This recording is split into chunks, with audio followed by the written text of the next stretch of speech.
Bonjour, apparemment la Fédération nationale des auto-entrepreneurs et divers organismes nous encouragent à faire des témoignages pour expliquer un petit peu notre réalité à nous, les entrepreneurs, face à cette loi génocidaire qui a été passée en force à coup de 49.3 lundi dernier, qui là est mise en suspens, hein, pas annulée, hein, mise en suspens jusqu'à la fin du mois, mais ça sent mauvais quand même apparemment.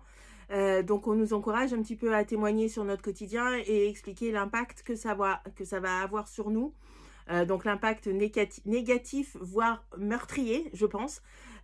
Donc si on n'explique pas notre situation, elle ne sera pas comprise. Donc je vais vous livrer mon témoignage à moi. Je m'appelle Cathy, j'ai 52 ans. Je suis créatrice textile depuis 2002, donc ça fait 23 ans que je suis à mon compte. Je suis à mon compte sous un statut qui était à l'époque la micro-entreprise. Donc en fait, je suis un peu un dinosaure parce que maintenant la plupart sont auto-entrepreneurs. Donc en plus, mon statut risque d'être considéré comme une maladie orpheline et on va pas avoir le temps de se pencher sur notre cas et on risque de manger encore plus cher que les autres. Je vais vous expliquer pourquoi. Enfin, c'est ce que m'a dit la Chambre des métiers au téléphone. Je vais vous expliquer pourquoi tout à l'heure. Mais sinon, mon statut est très proche de celui de l'auto-entrepreneur, hein. C'est à peu près la même chose. Grosso modo, il y a deux sortes d'auto-entrepreneurs. Il y a ceux qui sont en prestation de service, qui avaient un chiffre d'affaires plafonné à peu près à 37 000 ou 38 000 euros. Et il y a ceux qui sont en vente et qui avaient un chiffre d'affaires à peu près plafonné à 85 000 ou peut-être même plus, je crois maintenant, ça avait augmenté. Mais comme je les atteins jamais, je ne m'y étais pas tellement penchée. Je vais être transparente avec vous. Donc moi, je suis en vente, puisque du coup, je vends mes créations. Donc plafonné a priori à 85 000 et j'en suis loin. Je vais être transparente avec vous. Moi, mon chiffre d'affaires annuel à peu près pour vivre et vivre chichement, vraiment minimum vital, hein, pour moi c'est à peu près 40 000 euros de chiffre d'affaires annuel pour arriver à m'en sortir et me faire un salaire quand même malgré tout décent, parce que pour arriver à ça, je fais quand même plus de 70 heures par semaine. Ça, il ne faut pas l'oublier, et on est très nombreux dans ce cas-là, hein. On n'est pas aux 35 heures, hein. Donc là, aujourd'hui, on nous demande de passer assujetti à la TVA à partir de 25 000 euros de chiffre d'affaires. Donc, dans les médias, on parle beaucoup de cette loi. Super, on en parle. Mais on dit en permanence qu'on avait un plafond de 37 000 et qu'on passe à 25 000. C'est pas vrai. C'est vrai pour une partie, pour ceux qui sont en prestation de service. Ceux qui sont en vente passent de 85 000 à 25 000. C'est presque 4 fois moins. Et faut savoir que s'il y avait une différence, c'est pas pour rien. Quand on vend plus cher quelque chose qu'on transforme quand on est en vente que de la prestation de service. C'est juste en fait logique. Donc du coup, notre chiffre d'affaires, il ne peut être que plus élevé. Donc en fait, en gros, on est en train de nous dire clairement que nous, on n'a plus le droit d'exister. Clairement. Donc en fait, on a participé aux efforts de guerre. Parce que voilà, on a payé notre URSSAF toute notre vie, même si on a un statut simplifié, on ne nous fait pas de cadeaux non plus, hein. Ça, il faut bien le savoir. On n'a jamais profité du système, parce que je pense que je ne suis pas la seule dans ce cas. Moi, en 23 ans d'activité, je n'ai jamais pris un jour d'arrêt maladie, pas un seul. Donc en fait, cette sécu est déficitaire, pour laquelle on est obligé de se sacrifier pour combler le déficit, en fait, c'est quand même une sécu à qui on n'a pratiquement jamais rien demandé, quoi. Donc on n'est pas vraiment responsable de ce gouffre-là, mais par contre on nous dit que bah, pour la peine on n'a plus le droit d'exister, clairement. Moi dans mon cas, pourquoi j'aurais plus le droit d'exister si on m'a assujetti à la TVA comme ça demain? Alors la première chose, c'est que comme j'existe depuis 23 ans, et ben ça fait 23 ans que j'achète de la matière première. En plus j'en achetais plutôt beaucoup, parce que bah, déjà je suis passionnée de tissu, et aussi c'était en prévision, en toute logique, en me disant mais moi en vieillissant j'aurai de moins en moins les moyens, mon chiffre d'affaires risque de toute façon de baisser, parce que bah voilà, je suis quand on a 35 ans, on est capable de bosser pratiquement jour et nuit. Quand on a 52, ça devient déjà un peu plus dur. Donc voilà, je sais que voilà, petit à petit, je vais être de moins en moins performante et j'aurai de la matière première et de la ressource pour continuer à travailler. Parce qu'il faut savoir que moi, je risque de bosser jusqu'à ma mort, parce que nous, c'est minimum vieillesse. Et encore, moi, dans mes calculs, j'aurai le droit au minimum vieillesse à 74 ans. Donc, autant dire que je vais bosser jusqu'à ma mort. Donc, je risque d'être de moins en moins performante. Et pour ce faire, avoir de la matière première sous le coude, c'est bien. Donc, j'ai fait cette erreur-là. J'ai investi dans des machines. J'ai 3 machines à coudre industrielles. J'ai beaucoup de matières premières. Et tout ça, ce sont des achats pour lesquels je n'ai jamais récupéré la TVA. Voilà, donc demain, je vais être obligée de vous facturer la TVA à prix fort. Quelqu'un qui se monte aujourd'hui, il récupère la TVA sur ses achats, donc en fait, il n'augmente pas complètement de 20% son prix. Il ne vous la facture pas à fond, parce que de toute façon, il en récupère. Donc ça lui permet quand même de moduler, d'amortir un petit peu l'augmentation TVA.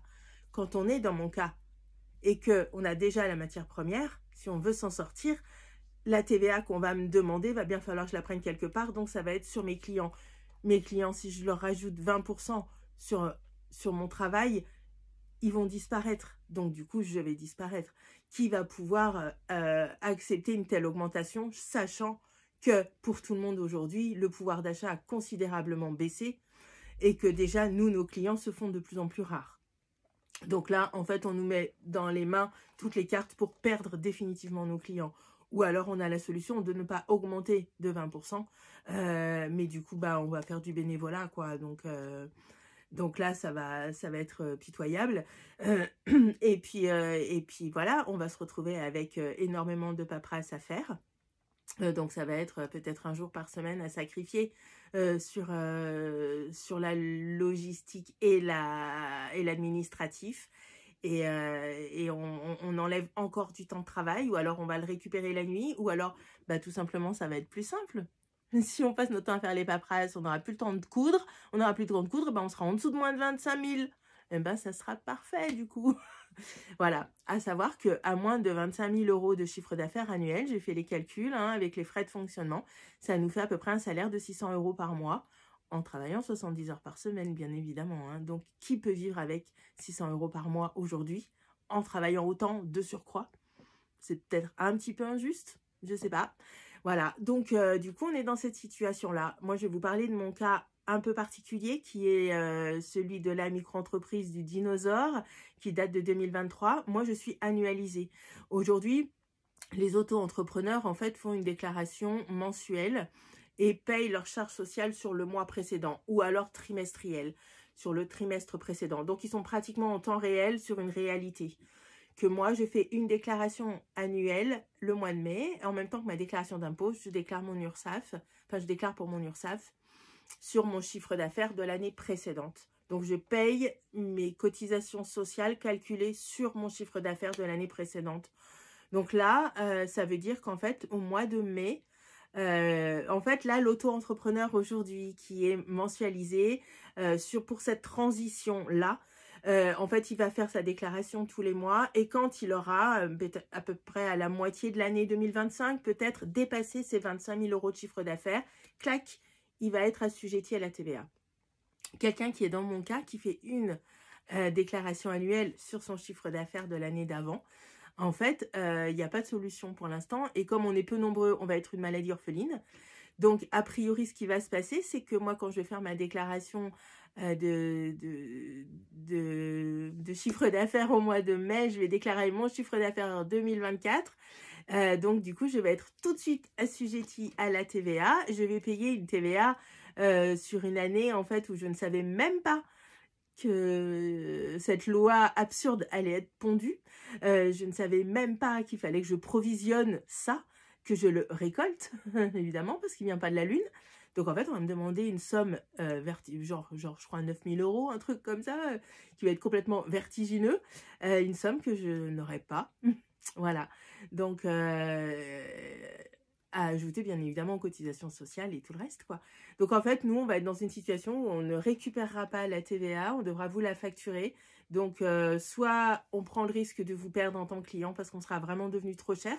On est déjà bien plus cher que le Made in China et c'est une concurrence contre laquelle on se bat déjà au quotidien. On va être trop cher pour vous parce qu'on va vous facturer la TVA, ou alors on va pas vous la facturer, mais dans ce cas, on va plus avoir de quoi vivre de notre activité, ça sera trop précaire pour nous et on sera obligé d'arrêter. Donc voilà, aujourd'hui, le pays nous a mis dans une situation où vous avez entendu aussi ce qui se passe un peu pour la culture. Donc grosso modo, la culture de demain, ça va être Netflix, hein, parce que fini les théâtres, fini les musées, fini tout ça. Donc demain, la culture, ça sera Netflix. Et puis bah, la consommation, ça sera Shein et Temu, en fait, parce qu'on n'aura plus d'autre choix. Voilà, donc je pense que là, on est clairement en dehors de mon problème personnel, hein. On est clairement en train de tuer le pays. Voilà, donc parce que quand vous achetez chez Shein et Temu, hein, c'est en Chine, hein, que votre argent va. Donc en fait, on enrichit la Chine et on appauvrit la France quand on achète à l'étranger, hein. Parce qu'en fait, quand moi vous me payez un sac, vous me le payez à moi qui suis en France, dans le même pays que vous, et donc du coup, je vais aller faire mes courses, je vais aller acheter mon pain chez le petit boulanger de mon village, je vais acheter mes légumes chez le petit maraîcher. Donc en fait, je réinjecte cet argent dans l'économie du pays. Quand on achète chez Temu, ou qu'on paye nos abonnements Netflix, on injecte à l'étranger. Donc le chinois, l'entreprise, le multimillionnaire chinois de Temu, il va pas acheter son pain chez mon petit boulanger. Donc cet argent-là, il sort de notre pays, il sort de notre PIB, quoi. Donc ça, il faut le savoir aussi. Donc en fait, là, non seulement on est en train de tuer les petits auto-entrepreneurs, mais on est en train aussi de tuer le reste du pays. Et puis sachez que vous allez galérer demain pour trouver un petit artisan plombier qui voudra bien venir vous déboucher vos chiottes, hein, parce que c'est pas les grosses entreprises qui acceptent ces petits travaux-là. Souvent, ce sont des petits auto-entrepreneurs qui vont arrêter. Voilà. Donc on en est là. Moi, je vous ai parlé de mon quotidien, je vous ai parlé des difficultés que ça représentait pour moi. J'encourage ceux qui peuvent donner leur version à le faire.